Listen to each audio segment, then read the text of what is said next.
వాతావరణం తీసుకొచ్చే విధంగా ఒక సెలబ్రేషన్ చేసుకోవాల్సిన సందర్భం. It is about recognizing the hard work and sacrifices of all our jana sainiks and veera mahilas, and it is a moment of celebration. ఒక అద్భుతమైన విజయం సాధించాం. దేశ చరిత్రలోనే ఏ రాజకీయ పార్టీ సాధించని విధంగా ఒక గొప్ప కార్యక్రమం ద్వారా ఎన్నో పోరాటాలు చేసి ప్రజల పక్షాన్ని నిలబడి ప్రభుత్వం అవలంబిస్తున్న తీరుని, ప్రజా వ్యతిరేకత విధానాలని ప్రశ్నిస్తూ ఒక అద్భుతమైన కార్యక్రమాలు చేసుకుంటూ మనం ముందుకు వచ్చాం. ఇందాక నానాజీ గారు మాట్లాడుతున్నప్పుడు నాకు గుర్తొచ్చింది, 2019 ఎన్నికల తర్వాత ఒకే ఒక సీటు గెలిచాం. ఆ ఒకే ఒక సీటు గెలిచిన తర్వాత ఢిల్లీకి అమరావతి రైతుల కోసం భారతీయ జనతా పార్టీ నాయకులతో మాట్లాడి మన రాష్ట్రానికి అండగా నిలబడాలి, రైతాంగాన్ని మీరు కాపాడాలనే ఉద్దేశంతో ఆ రోజు ప్రయాణం చేశాం. ఇదే కాకినాడలో ఆ రోజు ఎన్నికైన ద్వారపూడి చంద్రశేఖర్ రెడ్డి అహంకారంతో పదవి మా చేతిలోకి వచ్చింది, మమ్మల్ని ఎవరేం చేయలేరనే భావనతోటి ఇష్టానుసారంగా నడి రోడ్లో ఏ విధంగా మాట్లాడాడో సమాజం అంతా చూసింది. ఆ రోజు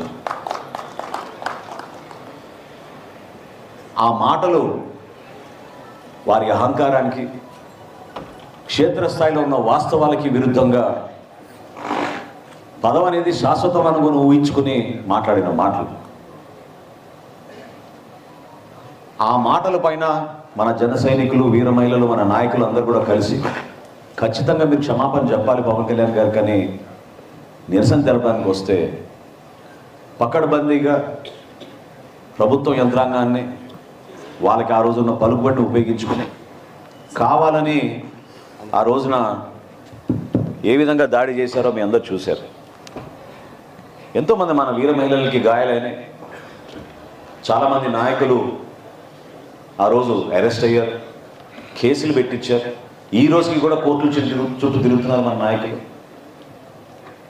ఢిల్లీలో ఆ రోజు ఉన్నప్పుడు ఖచ్చితంగా కాకినాడకి వెళ్దామని ఆ రోజు పవన్ కళ్యాణ్ గారు నిర్ణయం తీసుకున్నారు.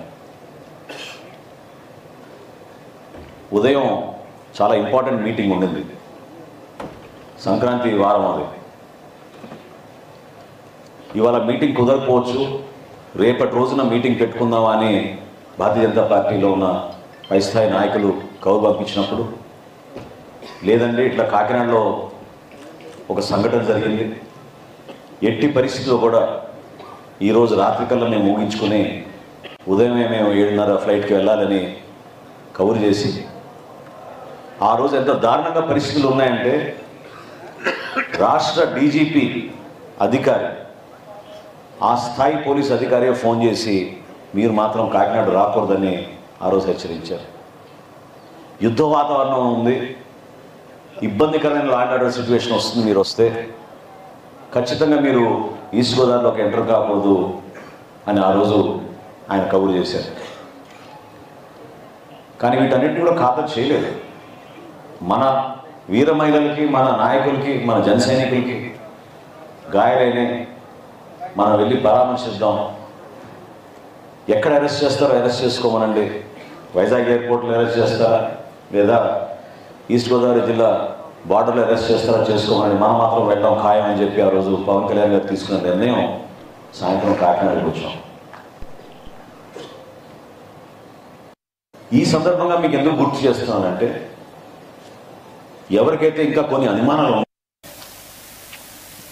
పవన్ కళ్యాణ్ గారి నాయకత్వం గురించి లేదా ఆయన చేసిన సుదీర్ఘ పోరాటం గురించి, ఆ సుదీర్ఘమైన పోరాటంలో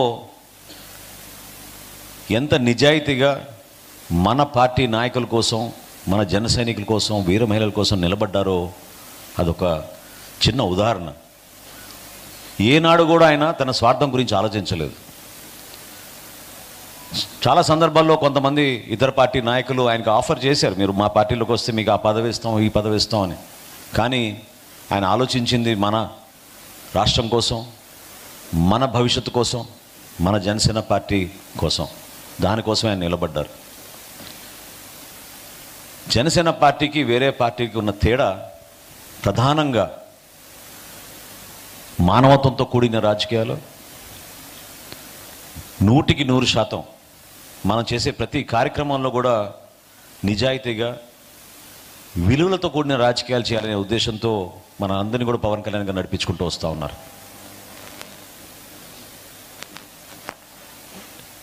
ఒక పెద్ద బహిరంగ సభ చేసినప్పుడు అన్నిటికన్నా ముందుగా ప్రజలు ఆలోచించుకునేది, పార్టీలో ఉన్న పెద్దలు ఆలోచించుకునేది మొబిలైజేషన్. అంటే ఎక్కడి నుంచి, ఏ ప్రాంతం నుంచి జనాన్ని తరలించాలి, ఏ జిల్లా నుంచి ఎంతమంది వస్తారు, ఏ నియోజకవర్గం నుంచి ఎంతమంది వస్తారని. కానీ మనకు మాత్రం పవన్ కళ్యాణ్ గారు వస్తున్నారంటే కనీసం 3 నుంచి 5 లక్షల జనాభా ఏ సభకైనా హాజరయ్యే విధంగా ఒక అద్భుతమైన కార్యక్రమం జరిగిపోతుంది. మేమందరం కూడా ఒక టీం వర్క్గా మేము పనిచేసుకుంటాం, ఎవరి బాధ్యతలు వాళ్ళు తీసుకుంటాం. మీలాగానే మీరు కోరిన విధంగానే సభ సక్సెస్ అవ్వాలని కోరుకుంటాం.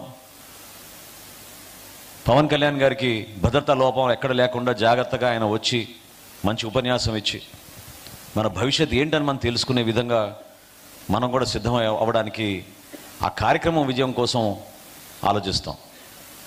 ఎవరికి